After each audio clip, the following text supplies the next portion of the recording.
Alright guys, welcome back to the channel. I haven't had a whole lot of like build updates or things to make content with lately, so I did kind of want to go over. I get asked quite a bit like what's my favorite swap or how do I decide which one I'm going to drive, and so I kind of want to just go through and spell out the details of, I guess, what makes each one unique and how I decide what I'm going to pick every day. So I'll probably go ahead and start with the Jeep because it was my first build. Um, and honestly, it is still one of my favorites. Not that I dislike any of the swaps, but I do love driving this thing. It is just an animal. More so now that I've upgraded stuff and got quite a bit more power into it. Just having this light of a rig, under 4,000 pounds and over 300 foot-pounds of torque, it really rips. Even like these, I got the 38.5 boggers on it right now, and it really spins these things like they're not even there. It's unreal. Especially in 4 low, it's like having a V8 under the hood. But I mean, I built it because I wanted a Jeep. I do quite a bit of off-roading, and it definitely serves that purpose well. It's pretty set up with lockers front and rear, 488 gears, and the AX15 5-speed, and then with it's a '01 ALH in it, and there's still quite a few things I could upgrade on it. If you can see that the intercooler in the front is pretty small, but I actually normally don't drive it in the summer, just with no AC, and I get pretty drastic temperature changes here in Wyoming. So it'll be 48 degrees here leaving the house, and sometimes it'll almost break 100 degrees in the summer and still be pushing low 50s in the morning. So it's kind of hard to not have air conditioning, or just to have the top off in the morning. I'm freezing. So anyway, that being said, it not getting driven in the summer a lot really limits how much I need AC for, or a bigger intercooler, because below 50 degrees, I don't have any issues with intake air temps, even with that smaller intercooler. Being up front there really helps it get the cool air. But anyway, not to draw on too many things here, I don't want to make this too long of a video, but the biggest downside is being a two-door Jeep. It's not a great family rig, and being jacked up in the air this tall really, it's just not that fun of a commuter, because in and out of the thing, going in around town, you really get tired of climbing up into the thing. So that, and trying to get car seats in the back, is a pain. So it kind of tends to be my winter snow rig. Gets me to work and back, and that's its main purpose. That's what I built it for. And so it's kind of hard to make it fit all of the things I need it to fit. As far as a vehicle goes, it's kind of more of a toy to me.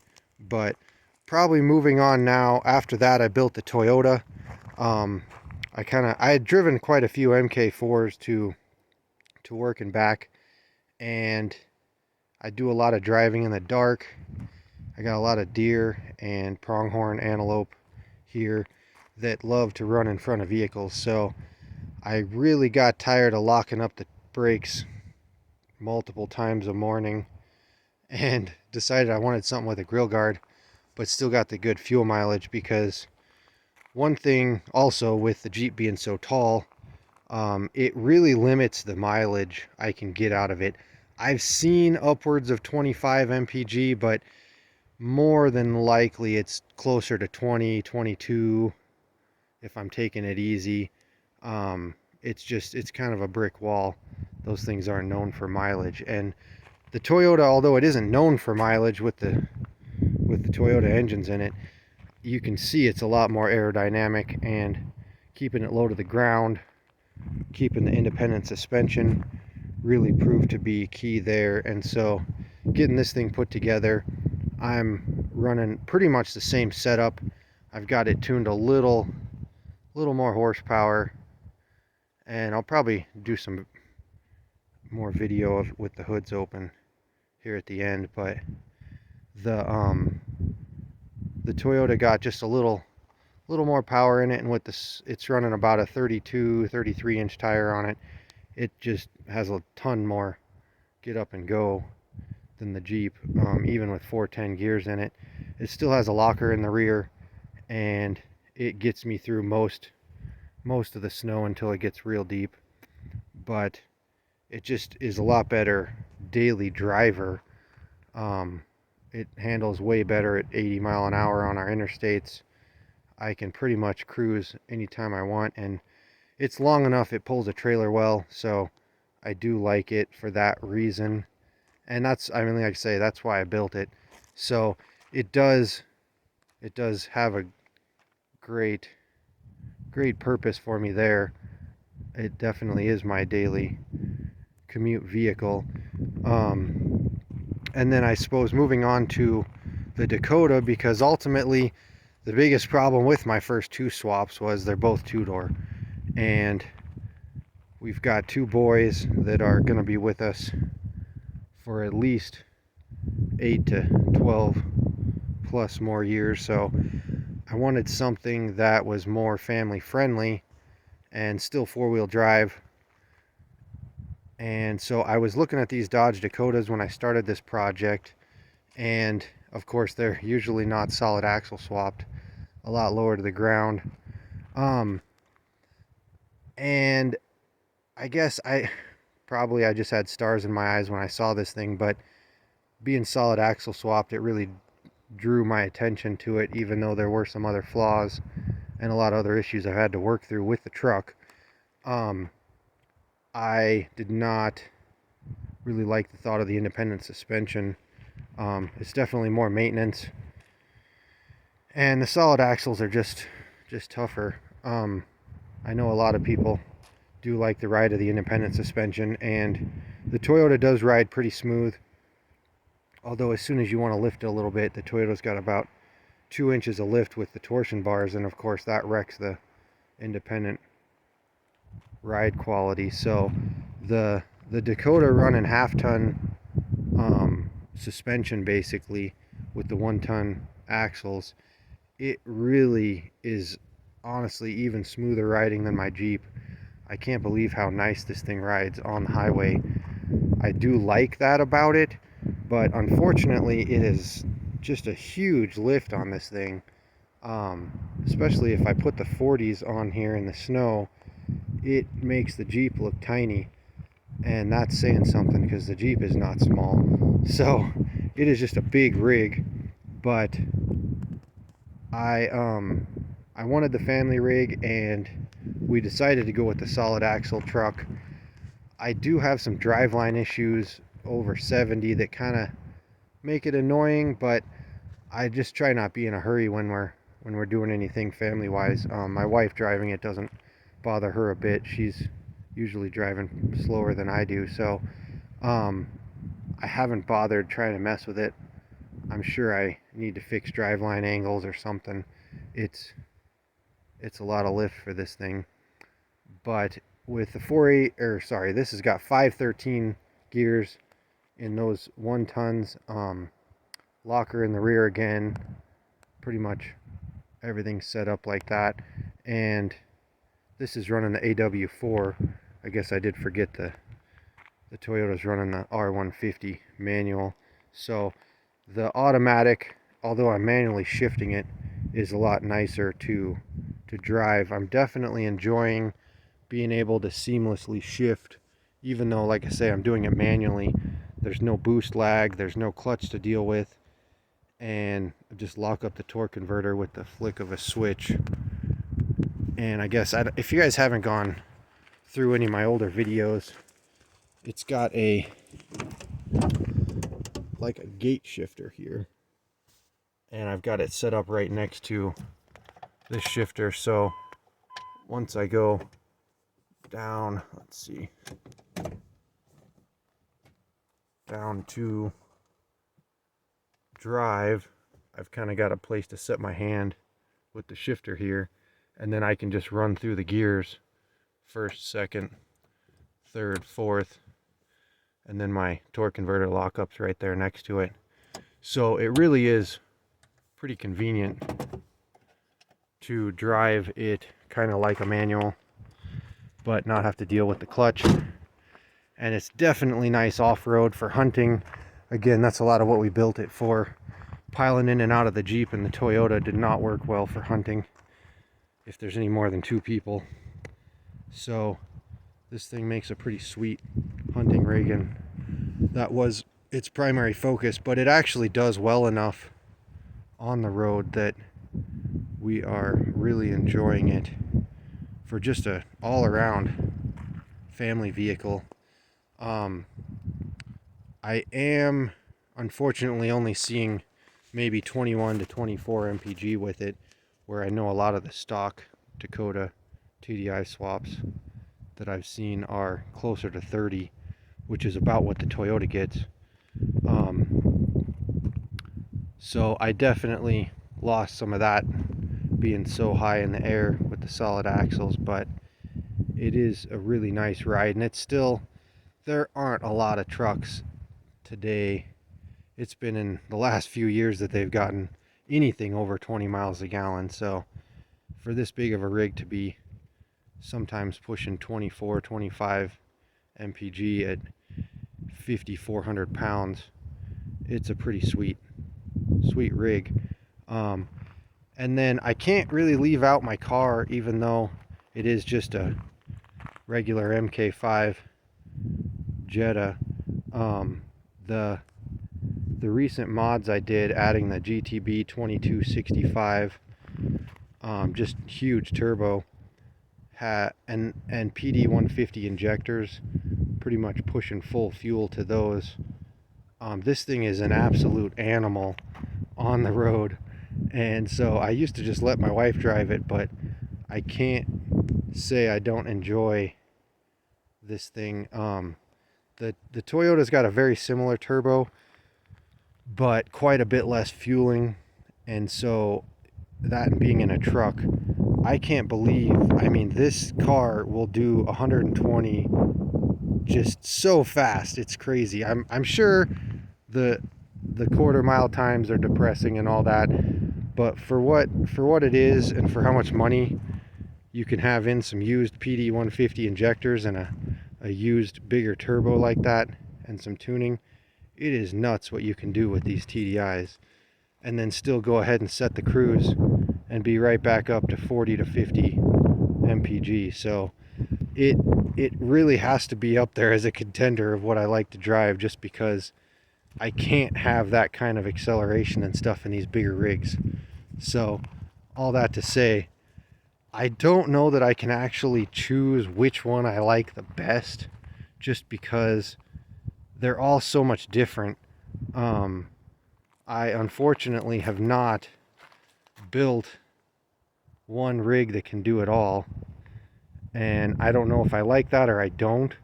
I do enjoy having the option of different vehicles, and I don't have a ton of money. I mean, I still have less money in all 4 of these vehicles than going out and buying one new one. So it's all how you look at it, I guess. I will go ahead and pop the hood on each one of these and then get just a quick overview of the engine bays for you here.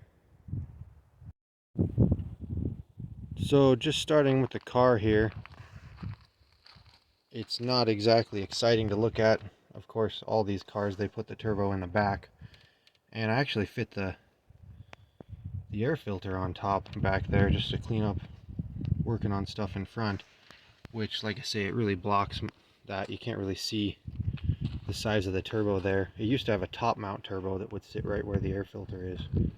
But yeah, I mean, this is just a stock internal BRM. It's got just an OEM cam, and it has PD150 head bolts and PD150 injectors, and then GTB 2265 turbo.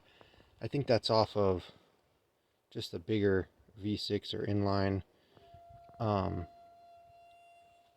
Porsche. There's a couple of different vehicles that run that 2260, and then it has an aftermarket 65 wheel. But yeah, not a whole lot to look at there. It's basic, like I say, this is really just bolt-on upgrades, and I don't know what it's running for power really, but it should be well over 250 horse. It's running about 42 pounds of boost. You can watch some of the videos of this thing, and like I say, it's just an absolute animal on the highway, and with a straight 3-inch exhaust, it's pretty mean sounding. So I can't deny I like driving this thing almost just as much as the swaps now with those upgrades, but I just try to stick to daylight when I don't have to worry about hitting animals and stuff. But anyway, and then moving on to the Toyota. So this is probably my last unfinished engine bay. Back when I built this, I wasn't building my own wiring harnesses. I just kind of stuffed the whole VW harness in there, which is pretty ugly. The back, if you can see the back there, is pretty crammed full of wiring. But overall, it's still not a terrible engine bay, but it's pretty much got everything set up and working.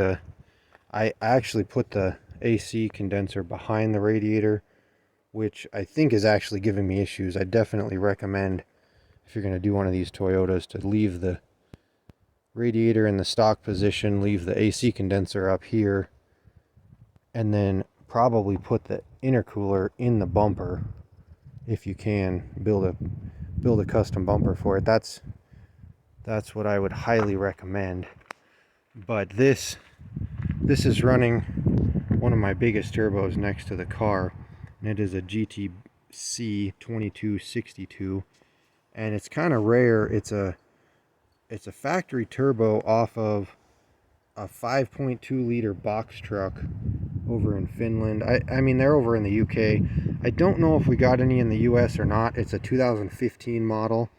It's pretty new, but went ahead and welded it to that just Chinese T3 manifold because it didn't match up at all, and then got it fitted with an electronic actuator there to run the turbo. Other than that, this has got 260 injectors, and it's running about 36 pounds of boost, so it's right in the ballpark of 240 to 250 horsepower. So it definitely gets up and moves, and it tows great, so I do love it for that. And then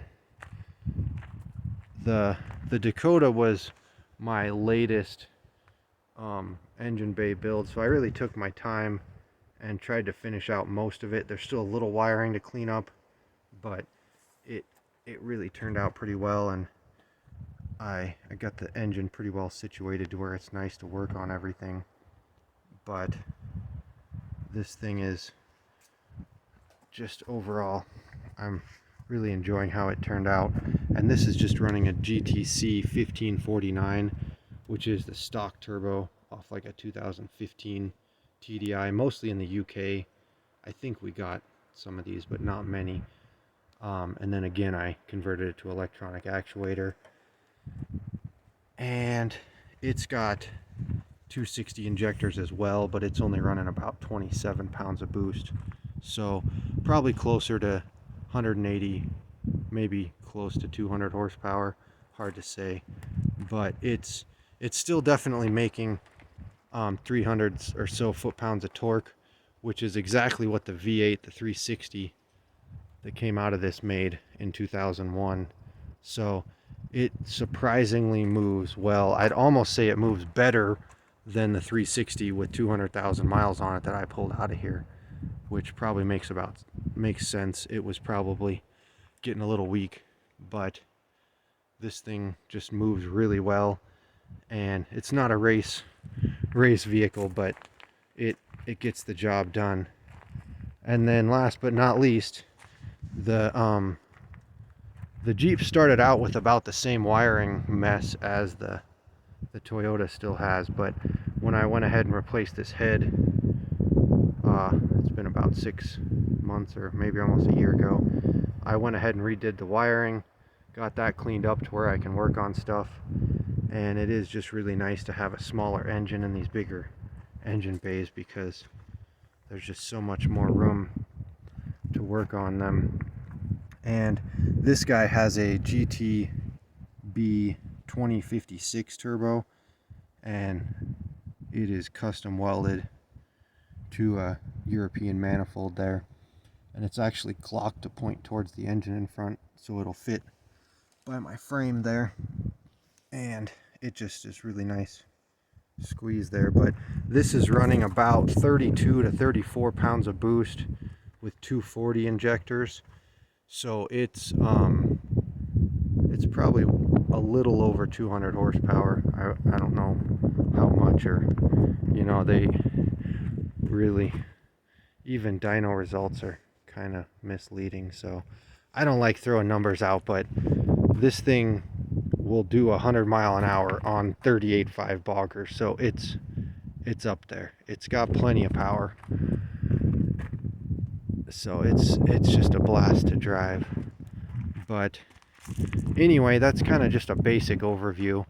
Hopefully that kind of shows you what I have set up on each rig and what I like about each one.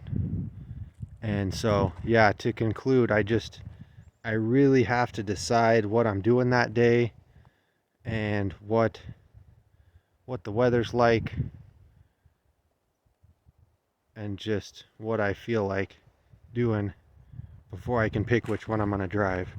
But it's definitely fun to have this many options, all running basically the same engine and just getting amazing MPG.